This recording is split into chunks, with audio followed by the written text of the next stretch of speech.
Bismillah. Alhamdulillah wassalatu wassalamu ala Rasulillah wa ala alihi wa sahbihi ajmain. Asyhadu an la ilaha illallah wahdah la syarika lahu wa asyhadu anna Muhammadan abduhu wa rasuluh. Allahumma inna nas'aluka ilman nafi'an wa na'udzu bika min ilmin la yanfa'. Baik. Sekarang kita masuk poin ke-11, tahsinus sauti bil Qur'ani, memperbagus suara dengan Al-Qur'an. Memperindah suara dengan Al-Qur'an. Maksudnya ketika baca Quran, perbagus suaranya. Kemarin sudah jelaskan ini ya, ketentuan-ketentuannya. Apa yang nggak boleh, apa yang boleh, apa yang bahkan dianjurkan untuk dinadakan. Seperti apa nada yang dianjurkan. Ini kemarin nada yang dianjurkan adalah nada-nada yang sesuai dengan maknanya. Kalau pertanyaan naikkan dikit, kalau perkataan orang kafir yang dihikayatkan oleh Allah, kecilkan nadanya. Kalau mensucikan Allah, bantahan-bantahan terhadap orang-orang kafir di Quran, keraskan nadanya. Dan seterusnya. Dan nadanya cenderung sedih. Diriwayatkan Rasulullah SAW kalau baca Al-Quran nadanya hazan, sedih. Jadi bukan yang terlalu ceria seperti jiharka yang orang katakan jiharka. Tahu jiharka gak? Mana tadi contohkan gak? Gimana nada jiharka? Coba Mer, gimana Mer? Antum kan biasa baca. Gimana? Coba gimana? Coba antum baca Quran.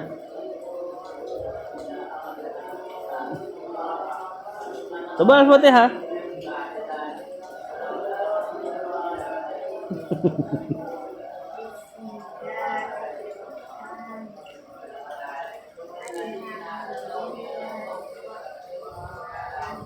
Ini yang maksud jiharkah? Ini enggak wallahu alam ya, enggak terlalu dianjurkan. Nadanya terlalu ceria.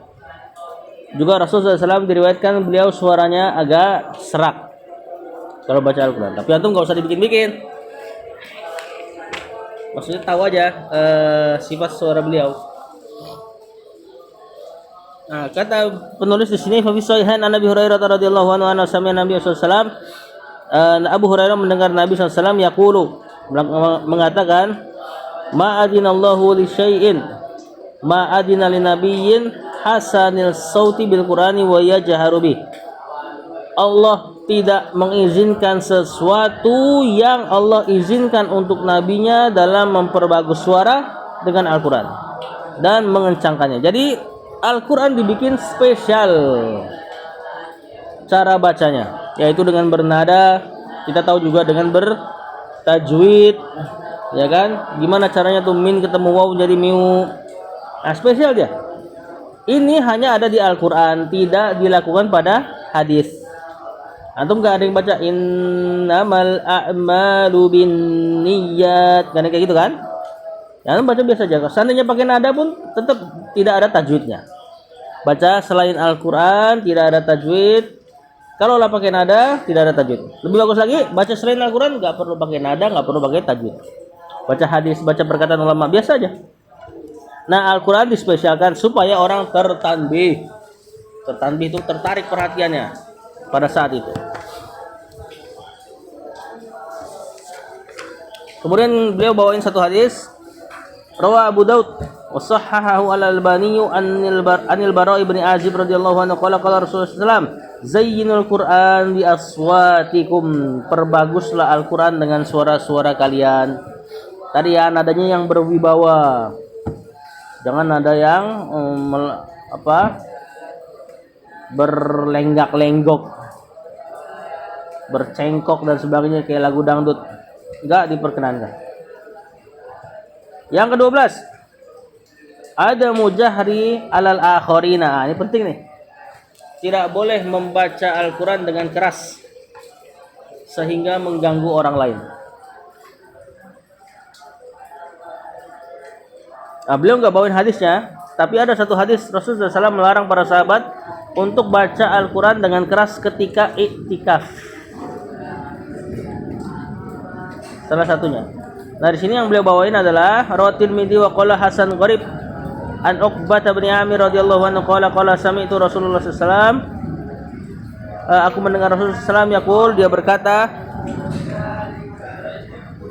Al-jahiru bil Qur'an, orang yang mengencangkan suara dengan Al-Qur'an, kal jahiri bis shadaqah, seperti orang yang terang-terangan bersedekah. Wal musirru bil Qur'an, dan yang sir tahu sir, suara kecil dengan Al-Qur'an, kal musirri bis shadaqah, seperti orang yang sembunyi-sembunyi ketika sedekah. Mana lebih afdol sedekah? Secara umum sembunyi-sembunyi, tapi ada keadaan di mana sedekah lebih afdol ketika terang-terangan. Misal ada pengumuman, ayo siapa yang mau sedekah? Gak ada yang mau sedekah saat itu. Gara-gara takut sedekah terang-terangan, akhirnya nggak terjadi sedekah sama sekali. Bagus gak ini? Enggak.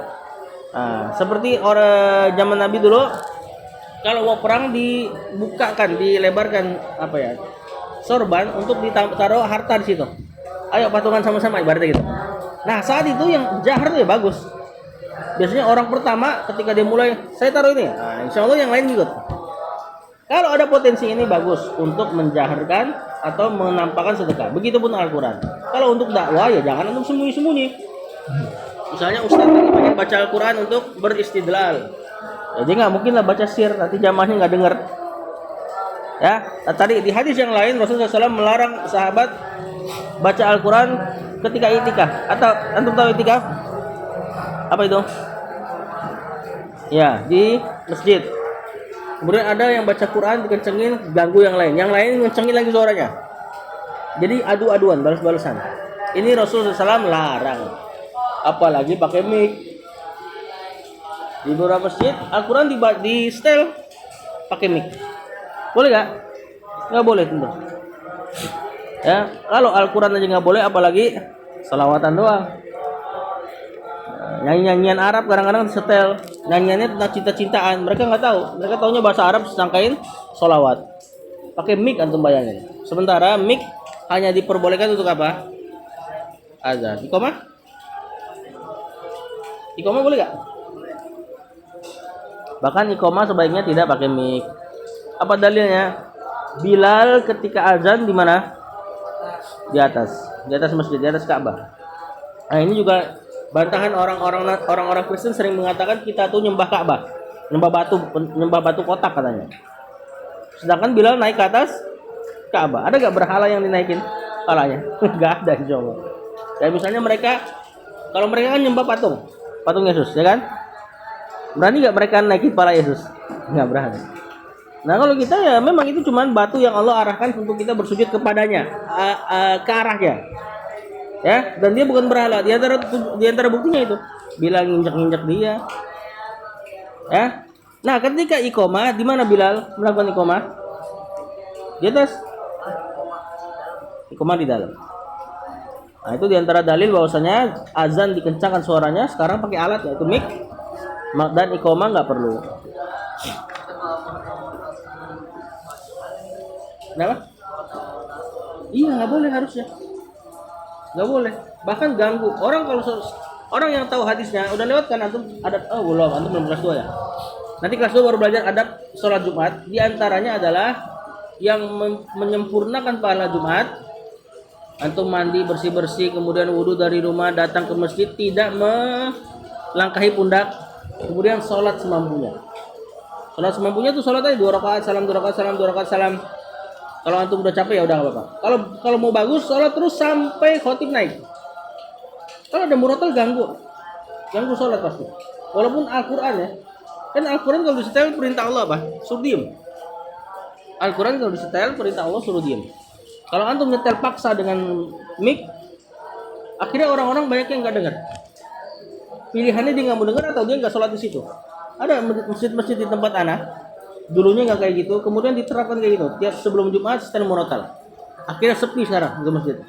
Keganggu orang-orang yang ngerti itu keganggu. Ya apalagi tadi kalau bukan Quran, cuma nyanyian doang. Anak kecil, sholawatan sebelum iqamah. Nah, ini lebih nggak boleh lagi. Yang ke-13.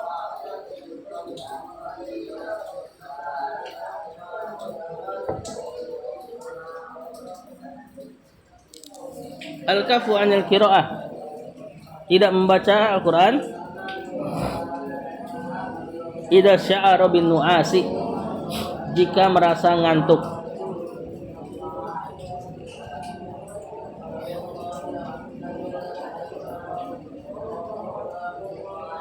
Ini bukan dalil untuk antum tidak sholat malam sama sekali ya. Maksudnya kalau datang rasa kantuk, tidur dulu, habis itu sholat lagi nanti kalau udah bangun. Ini dalam rangka mengagungkan Al-Quran. Jangan sampai antum baca Al-Quran sambil beler. Hah? Iya, termasuk itu. Wudu langsung. Nah, wudu kalau ngantuk, bukan alasannya untuk tidur tadi anak bilang ya. Wah, laku pagi Ustaz, kata Ustaz ini nggak boleh baca Quran sambil ngantuk. Terus antum tidur. Anak asrama dulu Ustaz, nggak boleh. Ya, tapi ambil wudu, istinsyak yang kencang. Tahu istinsyak? Masukin air ke hidungnya tuh yang kencang. Insyaallah nggak ngantuk insyaallah.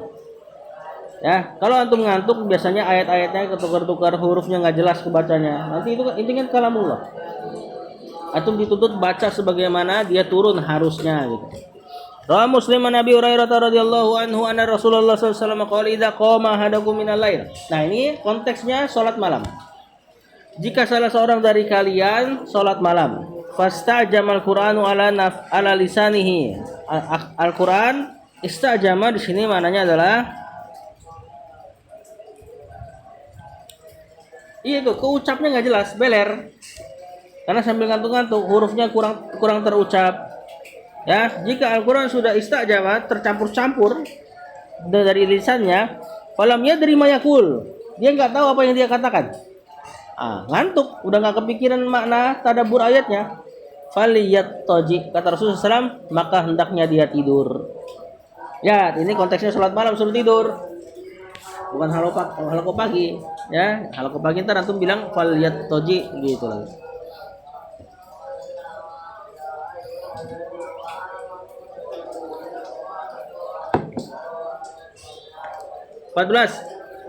Istihbabu talabil qiraati min hasanis sauti.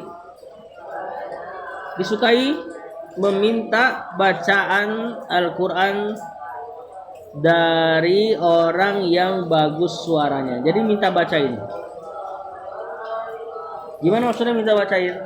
Sesekali antum boleh misalnya minta sama seseorang, misalnya Umar bagus bacanya, antum lagi jenuh nih, lagi pengen dengar Al-Quran. Mer, bacain surat ini Mer, misalnya Al-Baqarah misalnya. Nah, ini nggak apa-apa, ini disukai. Ya, atau mungkin nanti suami kepada istrinya, minta istrinya baca Al-Quran. Nggak apa-apa, kalau bagus suaranya. Ya. Nah, kata penulis Sofi Sohihain dalam dua sahih Bukhari dan Muslim an Abdullah bin Mas'ud, dari Abdullah bin Mas'ud radhiyallahu anhu. Qala li an-nabiy. Nabi berkata kepadaku. Nah, ini Rasulullah SAW ngomong sama siapa? Ibnu Mas'ud. Iqra alayya. Bacain Quran untukku. Kira-kira tuh kalau digituin Nabi ngomong apa? Siapa Rasul gitu ya? Apa kata Ibnu Mas'ud? Aqra'u alayka. Aku baca untukmu. Wa alayka unzil. Padahal Quran turun buatmu kata. Ini tentu tawadu ya, maksudnya ya Rasul, masa iya sih saya yang baca gitu loh, orang Al-Quran turunnya buat engkau.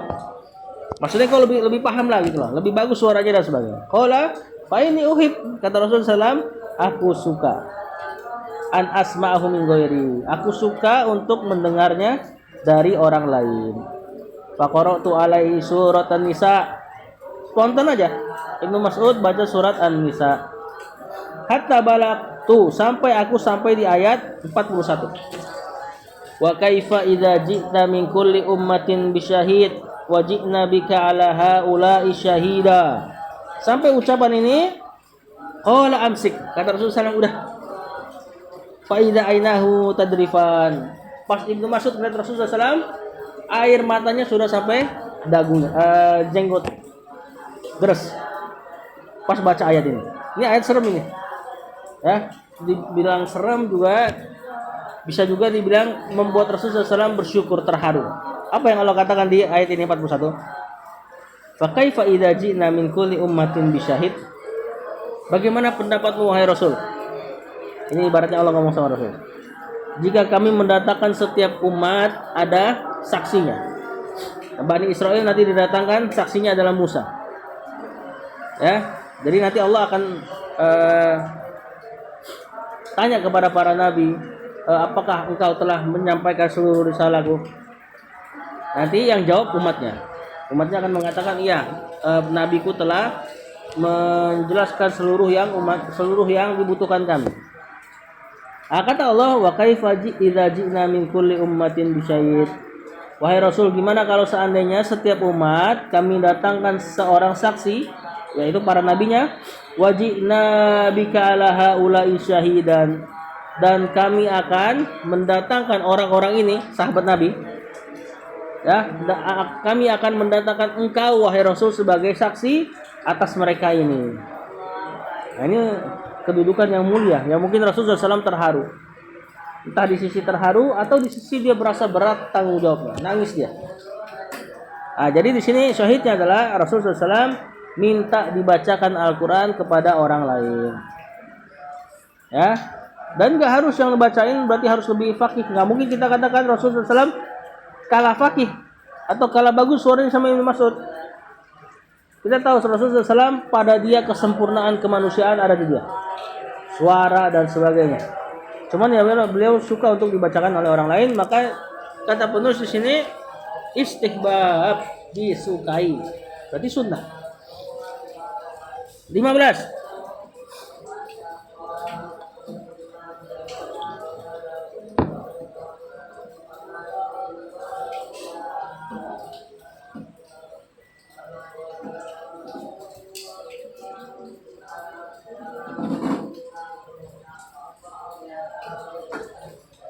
Oh, bahkan di sini kata pensyarah di sini ayat yang tadi itu bukan dalam rangka Allah bukan bertanya dengan lembut, tapi Allah nanya dalam keadaan mencela orang-orang kafir. Fa kaifa idza ji'na min kulli ummatin syahid. Kata Allah, gimana? Coba deh kamu bayangkan seandainya kami datangkan saksi bagi umat-umat ini, orang-orang kafir. Wa ji'na bika ala haula'i syahida, dan kami datangkan kau sebagai saksi atas apa yang dilakukan oleh umatmu ini. Nah, umatnya Rasulullah SAW ada dua, umat istijabah, para sahabat dan sebagainya, dan kita mudah-mudahan, dan umat dakwah. Umat dakwah ini umat yang didakwain Rasul tapi nggak mau masuk Islam. Nah, ini dua akan didatangkan. Rasulullah SAW mungkin kalau kita lihat dari penjelasan pensyarah di sini, berarti Rasulullah SAW dalam tanda kutip takut akan beban yang dia hadapi. 15 ya. Wa mimma yanbaghi alal qari'i idza marra bi ayati azabin asfaqa wa ta'awwadha aw ayati tanzihin nazzaha wa 'azzama aw du'ain tadarrua wa idza marra bi ayati sajdatin sajada. Panjang judulnya nih. Hendaknya bagi pembaca, anak bikin simpel aja ya,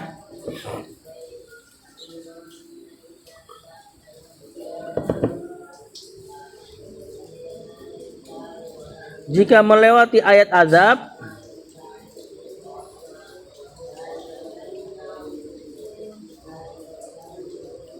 ia kasihan dan meminta pertolongan, meminta perlindungan.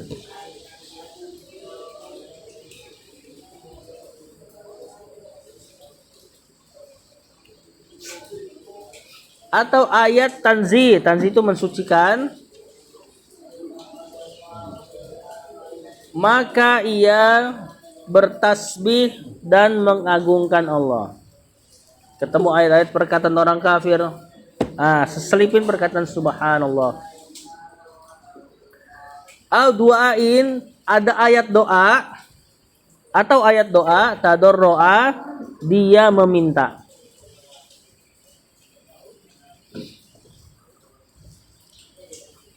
Ditulis ya saudara, tulis aja ya, yang Anda baca dulu, yang ketinggalan nanti aja dikasih jarak aja. Atau ayat sajadah, ia bersujud.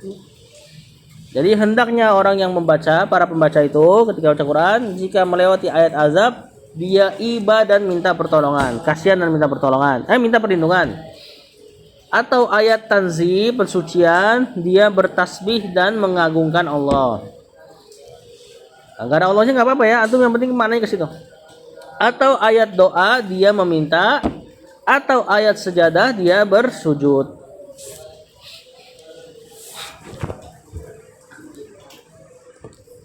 Kata penulis, dah dapat?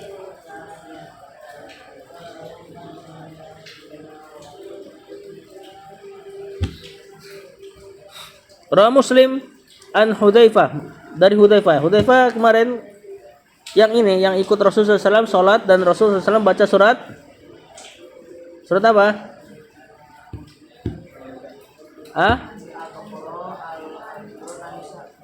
Enggak Al-Fatihah enggak. Oh, Al-Fatihah dulu. Habis itu Al-Baqarah, An-Nisa dulu, baru Ali Imran. Beliau baca terbalik ya. Nah, susunan ayat dalam Al-Quran dalam mushaf kita tuh itu para sahabat yang susun. Jadi apa sifatnya ijtihad mereka. Ini kayaknya mendingan taruh sini dan taruh sini. Adapun nomor ayat itu Rasul yang susun. Jadi Rasul ngomong sama Zaid bin Sabit kalau nggak salah. Ayat ini taruh di sekian. Itu Rasul yang susun. Nomor ayat Rasul yang susun. Nomor surat ini ijtihadnya sahabat. Wallahu alam. Makanya beda-beda sebagian. Hudzaifah annahu shalla khalfan nabi. Dia salat di belakang Nabi SAW. Lailatan pada satu malam. Faqara nabi, maka Nabi berkata, Nabi membaca bil Baqarah wan Nisa wa Ali Imran. Al-Baqarah, An-Nisa, Ali Imran. Kalau kita lihat mushaf Al-Baqarah, habis Al-Baqarah Ali Imran baru An-Nisa. Rasul baca Al-Baqarah, An-Nisa, Ali Imran. Idza marra bi ayatin, jika lewat satu ayat fiha tasbih, yang pada ayat tersebut ada tasbih, mensucikan Allah, sabbaha, Rasul mensucikan Allah. Nah, Rasul bilang subhanallah, subhanaka, dan seterusnya. Wa idza marra bi su'alin salah, kalau datang ayat yang bisa diminta, maka Rasulullah SAW minta kepada Allah. Tadi ya misalnya innalil muttaqina mafaza. Sungguhnya untuk orang-orang yang bertakwa itu kemenangan surga. Ucapkan Allahumma ja'alna minhum, ya Allah jadikan kami di antara mereka, atau ucapan yang semisal, atau bahasa Indonesia. Tapi kalau antum jadi imam jangan pakai bahasa Indonesia. Ini ingat ya, salat malam ya. Wa idza marra bi ta'awudzin ta'awwadza, dan jika lewat sebuah ayat azab, Rasulullah SAW meminta perlindungan.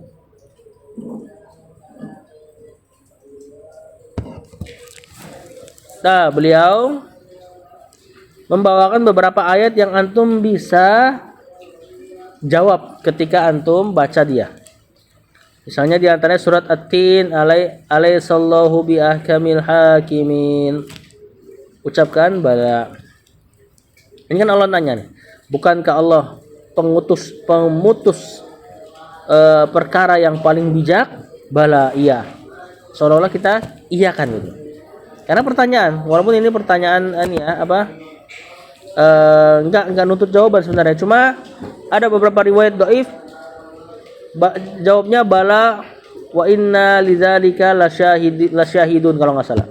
Cuma itu bilang bala doang enggak apa-apa. Alaihissallahu bi ahkamil hakimin. Bala, takbir, Allahu akbar.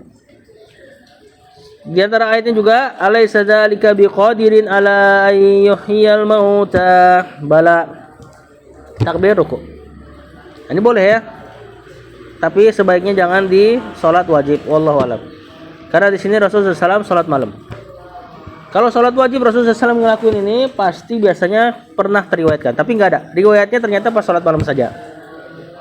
Contoh lagi, fa bi ayyi haditsin ba'dahu yu'minun. Nah, ini entah nih apa ngomongnya kita. Di antara juga sabbihisma rabbikal a'la, subhana rabbiyal a'la. Boleh antum katakan seperti itu.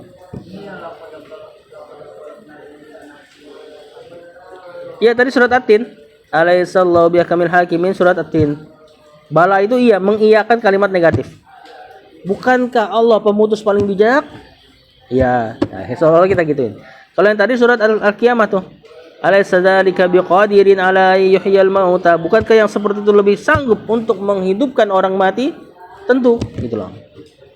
Sabbihisma rabbikal a'la, bertasbihlah dengan menyebut nama Rabbmu yang paling tinggi. Kan? Kemudian kita katakan subhana rabbiyal a'la. Maha suci Allah yang maha tinggi. Jadi kayak ada saut menyaut. Nah, kalau antum bisa lakukan ini pada sholat malam tentunya, atau nanti taraweh di Ramadan. Ramadan kan taraweh sholat malam juga. Ini lebih berasa tadabburnya, ibadahnya. Antum gak akan mikir-mikir yang lain biasanya. Biasanya kita kalau sholat mikirnya, tarawih ini main bulu tangkis. Mikirnya tidur, mikirnya makan siang dan sebagainya. Kalau antum bisa amalkan ini, berarti kan antum mikirin apa nih yang Allah katakan, atau apa nih yang imam baca dari ayat-ayat Allah.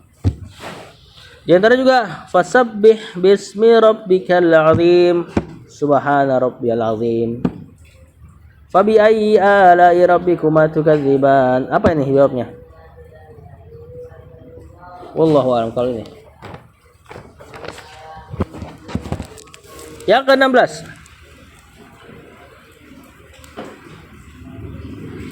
Di sini ada. Di sini ada nih. Ada beberapa contoh jawabannya. Tadi untuk ayat surat At-Tin sama surat Al-Qiyamah tadi, boleh antum katakan bala wa ana ala dzalika minasyahidin. Ini yang tadi Anda bilang. Tapi hadisnya dhaif. Atau antum bilang bala saja enggak apa-apa. Yang artinya tentu. Kalau tadi subbihisma rabbikal a'la, subbihisma rabbikal azim, boleh antum katakan subhanaka rabbana. Maha suci Rabb kami. Kalau yang tadi fa bi ayyi ala'i rabbikuma tukadziban, maka dikatakan la bi syai'in min ni'ami rabbina nukadzib. Tidak ada nikmat Allah yang kami dustakan. Rabbana walakal hamdu. Wahai Rabb kami, bagimu segala puji. Mau amalkan ini enggak? Kalau amalkan ini bakal berulang terus mengucap ini. Karena fa bi ayyi ala'i rabbikuma tukadziban kan terulang terus tuh.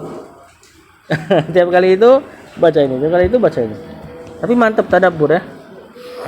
Yang terakhir poin 14, ada qiraati fir ruku' wa fis sujud. Hah? Oh iya 16 afwan.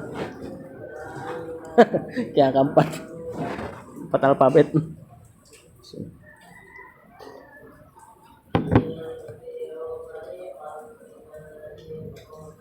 Ada qiraati fir ruku' wala fis sujud. Tidak boleh baca Quran di dalam ruku dan sujud.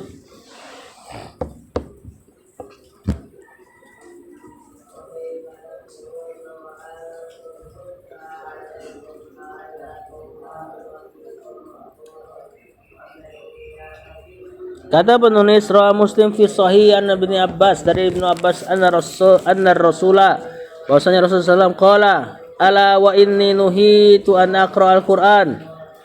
Ketahuilah bahwasanya aku dilarang untuk membaca Al-Qur'an raki'an, dalam keadaan rukuk atau sajidan, atau dalam keadaan sujud. Fa amar ruku', maka di dalam ruku' itu fa'azzimu fihi rabba, agungkanlah Rabb. Berarti ucapkan subhana rabbiyal azim. Azim di antara mana? Azzama yu'azzimu, ta'zim. Nanti kita akan jelaskan. Wa mas sujud fajtahidu fid du'a. Adapun sujud, perbanyaklah doa. Faqaminun an yustajaba lakum. Karena sujud itu patut untuk diistijabah. Kenapa? Masih ingat gak? Sujud itu sangat ijabah. Di antara beberapa sebabnya. Ya, kita menaruh kepala, bagian yang paling kita sayangi, paling kita jaga kan. Kalau naik motor antum pakai helm kan? Enggak pakai ini. Apa nih? Yang buat melindungi ini. Bahkan sampai-sampai kalau nggak pakai helm ditilang. Saking pentingnya pala tuh. Nah, kita taruh di tempat yang paling bawah, paling rendah. Kemudian yang diucapkan subhana rabbiyal a'la. Maha suci Rabbku yang paling tinggi. Kemudian kemarin apa lagi? Masih ingat gak? Dari runtutan bacaan sholat. Kan ada sebab istijabah tuh. Sami Allah gimana? Ya Allah mengijabah. Sami di situ maknanya mengijabah orang yang memujinya. Habis itu antum puji Allah. Rabbana walakal hamdu. Ya Allah, wahai Rabb kami, hanya bagimu segala puji. Antum habis muji, tadi antum bilang Allah mengijabah orang yang memuji, ya berarti udah dapat ijabah tuh. Langsung dari ruku. Afwan, sujud. Nah, terus gimana nih? Tadi yang ditanya sama Afif. Baca Quran di dalam sujud dan ruku nggak boleh. Gimana dengan doa yang antum baca dengan lafaz doanya di Al-Quran? Gimana? Maka hukumnya nggak boleh kalau antum bacanya Al-Quran. Maksudnya Rabbana atina fid dunya hasanah sambil sujud. Kalau antum cuma dengan niat doa boleh. Subhana rabbiyal a'la. Rabbana atina fid dunya hasanah fil akhirati hasanah wa qina adzabannar. Jangan ditartilkan dan tentu niatnya doa. Kalau niatnya doa enggak sama sekali lagi baca Quran. Contoh, orang yang junub malam hari habis berhubungan dengan suami istri, cuaca dingin, itu Rasul memperbolehkan. Makanya ingat ya, dulu kita bahas masalah bab mandi wajib, adab mandi wajib, bab paling terakhir menyegerakan bersuci. Tapi hadis yang dibawain Rasul SAW berwudu doang, habis itu tidur. Udah mandi wajib belum? Berwudu doang? Belum. Tapi wudu diantara bagian mandi wajib kan? Mandi wajib, wudu, cuci tangan, cuci kemaluan, wudu, pala, badan. Beliau lakuin yang 3 di awal. Nanti besoknya beliau lanjutin. Kalau wudu boleh gitu. Afwan, wudu. Mandi wajib boleh gitu. Misalnya antum mandi terus ternyata kakinya lupa kena air. Ya kan? Antum inget 3 jam setelahnya. Oh ya, tadi kaki gue belum siram nih kayaknya. Selah-selahnya belum diginiin. Ya, nanti ulang sholatnya. Dia gimana caranya? Mandi ulang nggak? Nggak usah. Kalau mandi wajib cukup sempurnakan aja yang tadi kurang bagi dia. Berarti dia 3 kamar mandi selah-selain. Kalau wudu nggak bisa. Wudu soalnya ada di antara rukunnya harus berkesinambungan. Jadi antum wudu misalnya pala dan sebagainya. Habis itu misalnya sebelum kaki antum beli jajan misalnya. Gak bisa pas habis selesai jajan antum cuman basuh kaki, harus ulang kalau wudu. Kalau mandi bisa. Nah, Rasulullah SAW biasa kalau malam dia cuman mandi, dia cuman wudu, kemudian tidur. Kira-kira dia baca doa tidur gak? Baca. Dibaca doa tidur itu ada Al-Quran gak? Ada. Sebagian ulama mengatakan bacaan Al-Quran gak boleh dibaca setelah pas lagi junub. Benar gak? Junub gak boleh baca Quran. Sebagian ulama mengatakan. Rasulullah SAW baca zikir tidur. Ada Al-Quran gak kira-kira situ? Nah, gimana ngoprominnya? Berarti dia niatnya bukan baca Al-Quran. Itu niatnya dia hanya minta perlindungan ketika tidur. Ada kan doa minta perlindungan ketika tidur? Di antaranya surat Al-Falaq An-Nas. Qul hu Al-Falaq An-Nas. Tapi dia nggak baca kayak baca Al-Quran, enggak.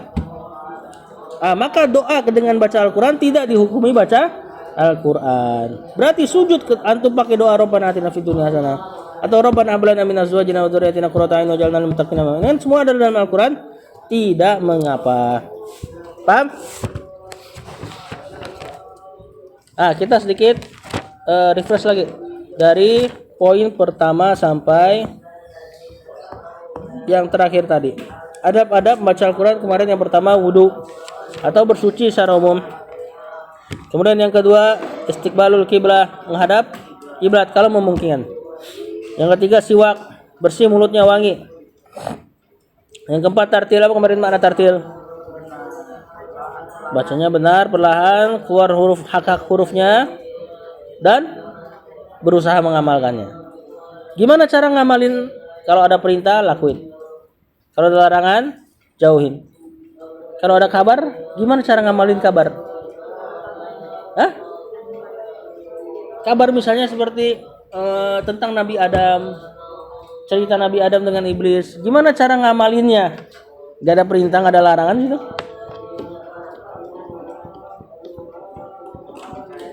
Percaya benar, mentasdiknya, mempercayainya, menambah imannya. Yang kelima, at-tilawatu bil khusyuk, tilawah Al-Quran dengan khusyuk, tenang, Termasuk di antara makna khusyuk di Al-Qur'an tadabbur, memahami maknanya. Yang keenam, al-ikhlas fil qiraah, ikhlas dalam membaca Al-Qur'an. Karena sebagian orang bacaan Al-Qur'an dijadikan lahan untuk mencari ujian dunia, mencari bagian dunia. Nomor 7, ad-du'a indal Qur'an. Berdoa ketika membaca Al-Qur'an. Yang ke-8, yustahabbu an la yakhtimal Qur'an fi aktsari min arba'i yauman. Disukai untuk tidak mengkhatamkan Al-Quran di atas 40. Berarti paling lambat khatam 40 hari. Bacanya berapa juz?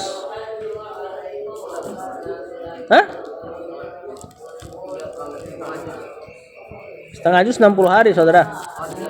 3/4. Kemudian 9, ikhlas dalam mempelajari dan mengajarkannya dan membacanya. Ini kemarin hadis yang panjang tuh. Orang-orang yang 3 amal soleh tapi jadi orang pertama masuk neraka kalau nggak ikhlas. Siapa aja dia? Masih enggak? Orang yang mati syahid, orang yang di jalan Allah. Terus orang yang suka bersedekah tapi nggak ikhlas, dia jadi 3 orang pertama yang dimasukkan ke neraka. Kenapa kemarin? Masih ingat gak? Kenapa nggak amal soleh lain, sholat nggak ikhlas? Kenapa bukan dia?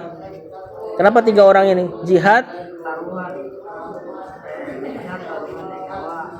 Ya, intinya adalah karena mereka ini orangnya harusnya yang paling kecil potensinya untuk tidak ikhlas, tapi malah masih nggak ikhlas. Tadi kemarin orang pertama naruhin nyawa, bener kata Afif.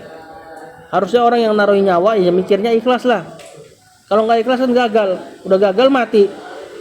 Yang kedua, penuntut ilmu paling banyak dengar ayat-ayat hadis-hadis ikhlas, masa malah dia nggak ikhlas gitu loh. Ya, tapi memang nggak menutup kemungkinan ya, banyak yang seperti itu. Semoga kita nggak diantaranya. Nah, yang ketiga kemarin orang yang sedekah mengorbankan apa-apa yang dicintai sama seluruh manusia, duit. Capek nyarinya, dia keluarin. Harusnya ketika ngeluarin ikhlas, jangan sampai udah ngeluarin nggak ikhlas, duitnya hilang dipakai orang, pahalanya nggak dapet. Ya, ini orang-orang yang potensinya kecil untuk nggak ikhlas tapi tetap nggak ikhlas. Yang ke-10, meminta perlindungan dari Allah meminta perlindungan kepada Allah dari syaitan yang terkutuk. Ini yang kita kenal dengan ta'awud. Yang ke-11 tadi barusan kita baca, memperbagus suara. Yang kedua, tidak saling mengencangkan suara kepada orang lain, ganggu. Yang ke-13 tadi barusan, tidak membaca Al-Quran jika merasa ngantuk. Yang ke-14, disukai untuk bacakan Al-Quran dari orang lain. 15, berdialog lah dalam tanda kutip dalam membaca Al-Qurannya ketika sholat malam. Ada apanya ya? Ya, ada dialognya lah dengan Allah. Lanjut. Nah, ini insya Allah sangat bermanfaat karena kita akan segera mengamalkannya. Adabus siyam, adab berpuasa.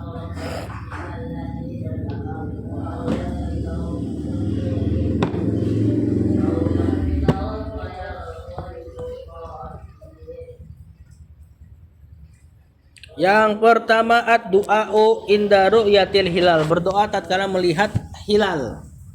Hilal itu apa sih? Hilal itu tanggal 1 bulan Hijriah.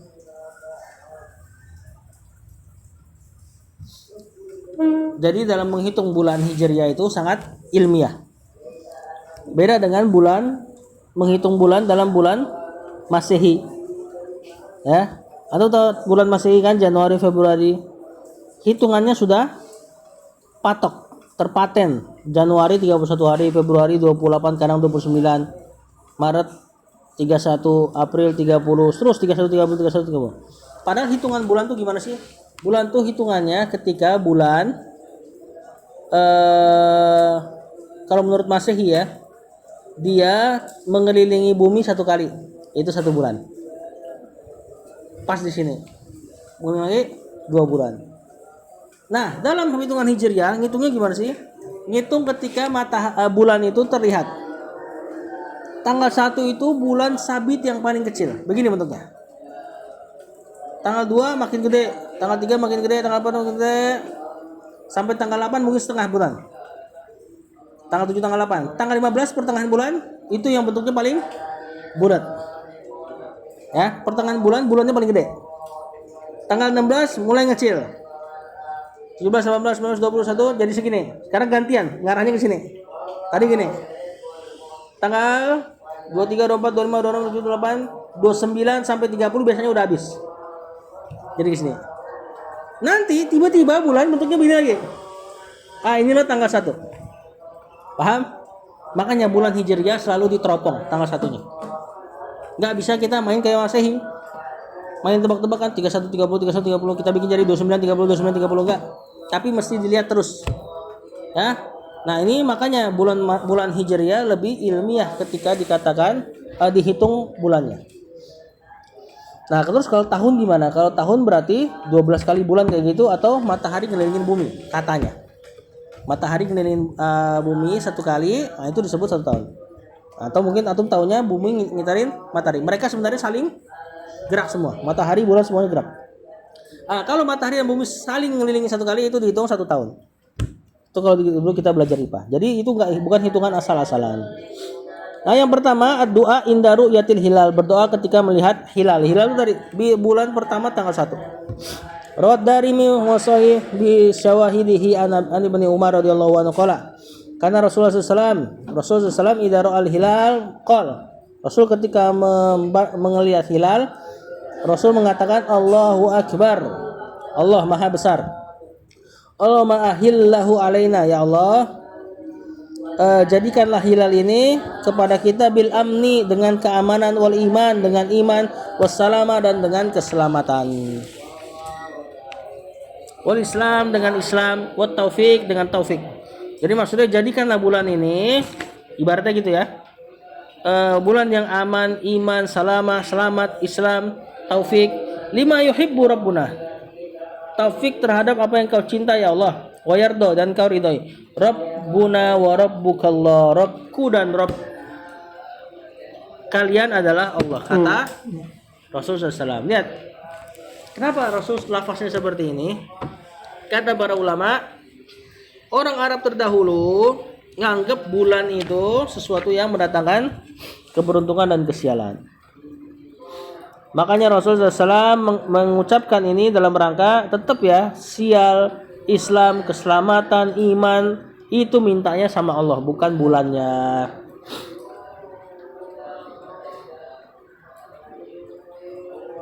Nah, di sini unik, Rasulullah SAW katakan, ya Allah, jadikanlah bulan ini atau hilal ini keamanan dan iman.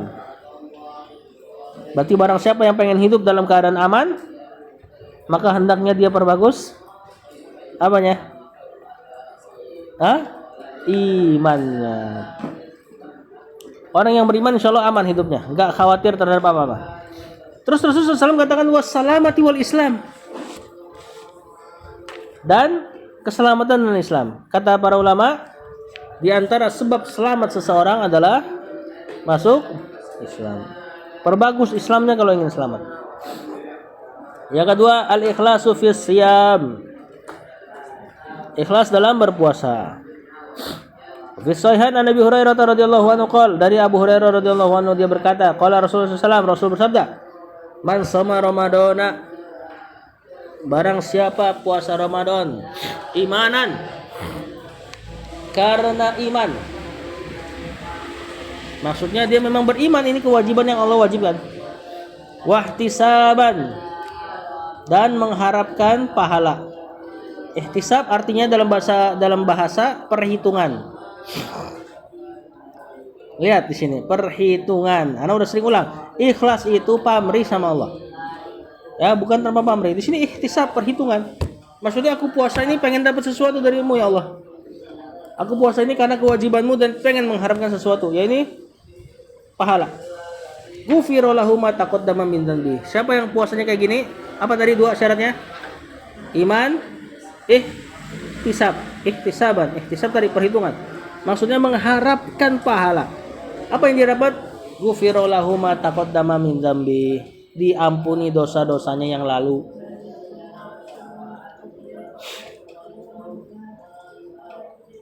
Nah, ihtisab di sini dijelaskan oleh para ulama, thalabus tsawab, mengharap pahala dari Allah. Berarti gimana orang berpuasa tanpa iman? Bisa gak? Bisa. Misalnya dia hanya puasa karena melihat orang lain puasa, dan dia nganggap ya kalau gua nggak puasa nggak apa-apa. Ini mumpung gua lagi sahur nih, gua puasa. Besok kalau misalnya nggak sahur ya udahlah. Nah ini berarti nggak iman terhadap kewajiban. Dan bisa nggak ihtisab dalam puasa? Bisa. Gimana caranya? Puasa biar bikin sehat, benar. Ini nggak ihtisab. Apalagi? Nah, itu mah nggak usah puasa juga antum bisa dapat takjil.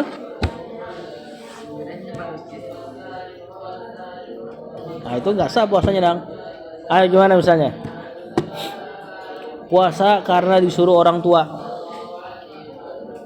ya, murni karena disuruh orang tua.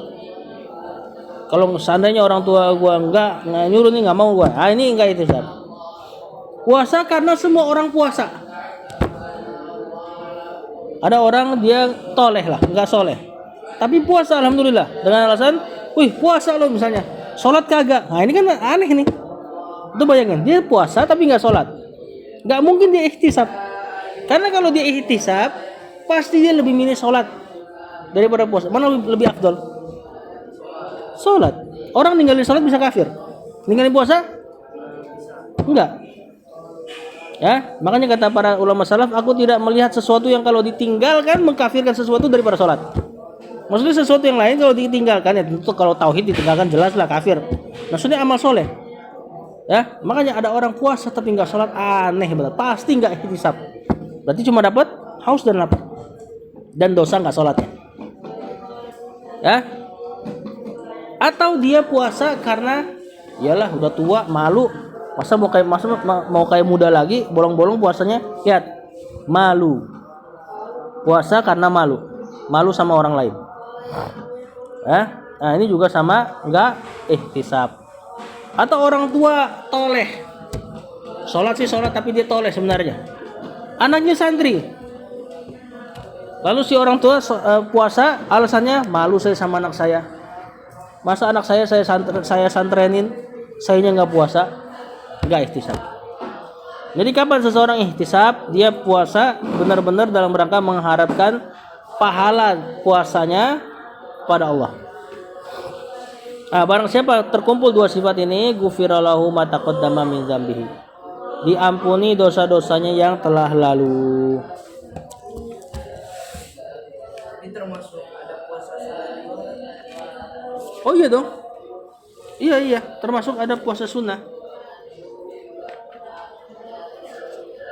Nah, jangan sampai antum puasa karena sebatas disuruh Bang Zidan. Ya. Sayang puasanya. Antum udah maksudnya yang antum tahan itu kan banyak. Haus, lapar. Jangan sampai gak ikhlas. Luruskan niat. Tapi juga jangan sampai Bang, saya nggak puasa dulu Bang hari ini Bang. Belum lurus niatnya. Jangan. Tetap puasa, niat urusan belakangan. Ya, niat dibenahi di belakang nggak apa-apa. Sampai nanti ketemu niatnya. Dan juga antum sebisa mungkin puasa, kalau buka puasa jangan sampai ketinggalan takbiratul ihram, salat maghrib. Ya, itu besar pahalanya. Kalau antum cuma rela-relain dapat makanan lebih banyak tapi ninggalin itu, takutnya rugi malah. Takutnya rugi antum gak dapat takbiratul ihram, dapat pahala puasa. Ya. Bagaimana seandainya pahala puasa sunnah ya ternyata nggak lebih besar daripada takbiratul ihram. Karena ada kaidah dari para ulama, keutamaan amalan wajib lebih didahulukan daripada keutamaan amalan sunnah. Contoh, sholat sunnah di rumah, afdol gak? Afdol. Sholat sunnah di rumah. Ya, paling utama sholat sunnah di rumah. Kata para yang sholat wajib baru di masjid. Tapi seandainya jika antum sholat rumah di rumah, tidak mendapatkan saf depan di masjid ketika sholat wajib, mending sholat sunnah di masjid. Tuh bayangin tuh. Jangan sampai berarti antum buka puasa cuma masalah enak-enakan doang kan, dapat bakwan lebih banyak mungkin. Ya, meninggalkan bukan cuma saf depan yang ketinggalan loh. Kalau antum tinggal di takbiratul ihram kan. Sedangkan tadi saf depan aja lebih utama dikejar daripada pahala sholat sunnah di rumah. Sebagian ulama mengatakan sholat sunnah sholat wajib di masjid berapa kali lipat derajatnya dibanding sholat wajib di rumah? 25, sebagian 27. Orang sholat wajib di rumah dibanding orang sholat wajib di masjid seperti perbandingan 27 kali lipat.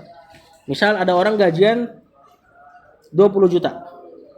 Kalau dia sholat wajib di masjid berarti gajinya berapa?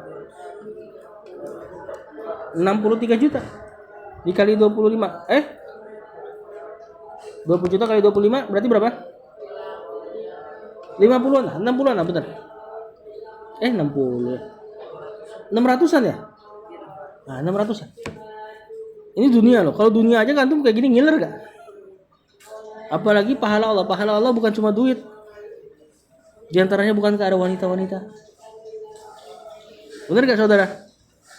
Nah, sebagian ulama mengatakan kalau antum sholat sunnah di rumah itu seperti pahala 27 kali lipat dibanding sholat sunnah di masjid.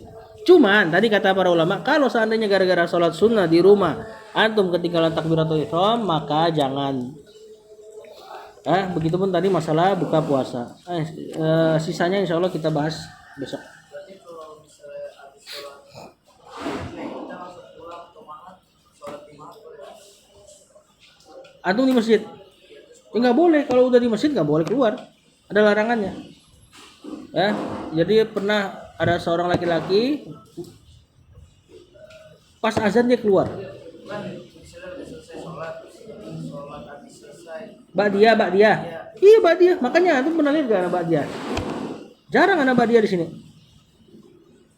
Ya, Anda lebih sering habis salam paling ambil tas biasa kan? Anda bisa ba'diyah di rumah. Yang nggak bisa dikejar biasa qobliyah. Karena kalau qobliyah seringnya ya kita nanti nggak dapat saf pertama atau takbiratul ihram. Ba'diyah sebisa mungkin antum di rumah. Kecuali tahiyatul masjid yang nggak ada di rumah ya. Sallallahu alaihi wa sallam.